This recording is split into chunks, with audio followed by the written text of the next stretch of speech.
Welcome back to Six Survival Diaries.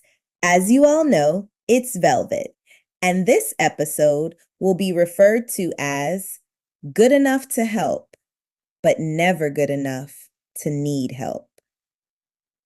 Have you ever had a friend who treated you like 911?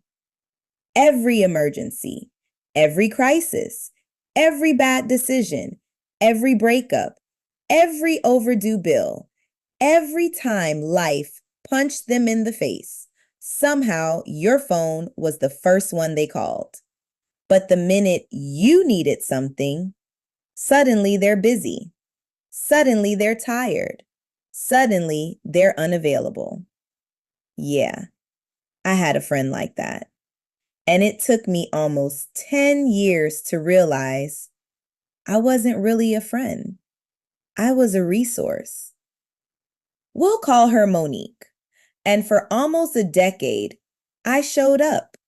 Whenever something went wrong, my phone rang. Problems with her husband? Phone call. Money issues? Phone call. Problems with her kids? Phone call. Family drama? Phone call. If stress had a customer service department, apparently I worked there. Now, don't get me wrong, that's what friends do.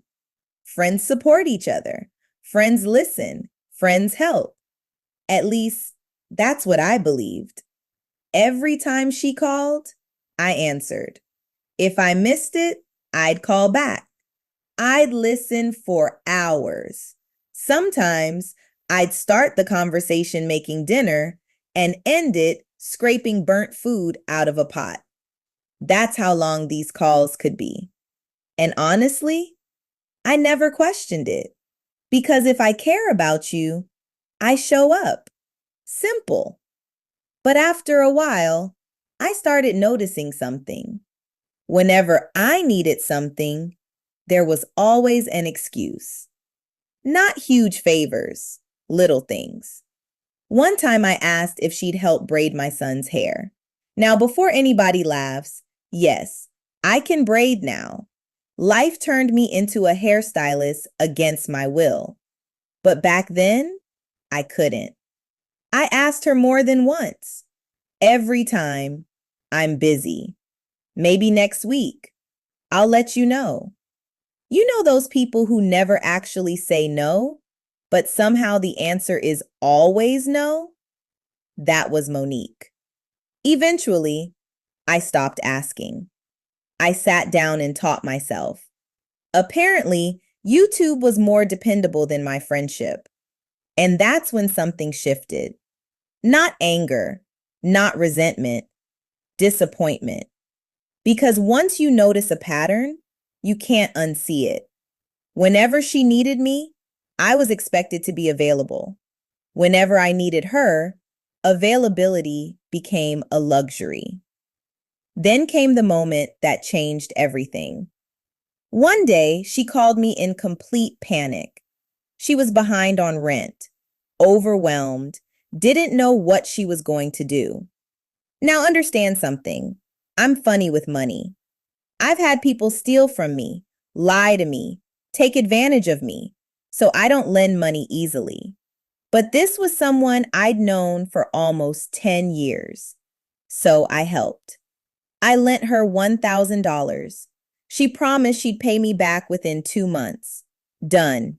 Easy. The very next day, my phone rang again. Now, if you've ever lent somebody money, you already know where this is going.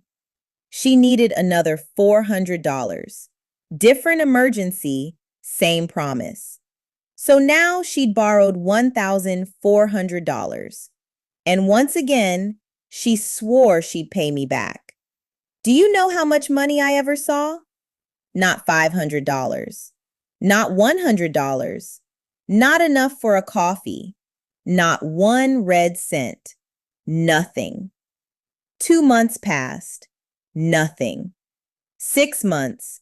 Nothing. A year. Nothing. Every conversation was another excuse, another promise, another delay. Eventually, I realized I wasn't checking on the money anymore. I was checking to see if honesty still existed. And that's when I understood something. Most friendships don't end with one big fight. They end quietly. Respect leaves first. Then trust packs its bags. And eventually, all that's left is history. My love for her didn't disappear overnight. It slowly starved to death. Because every time she needed me, there was an expectation. Every time I needed her, there was an excuse. Later on, I learned other things that made even more pieces fall into place, including finding out she'd been involved with people I never expected, even my older brother. And suddenly, the entire friendship looked different. The excuses, the disappearances, the one-sided effort, it kept. I finally accepted something I should have learned years earlier. Some people don't want friendship. They want access.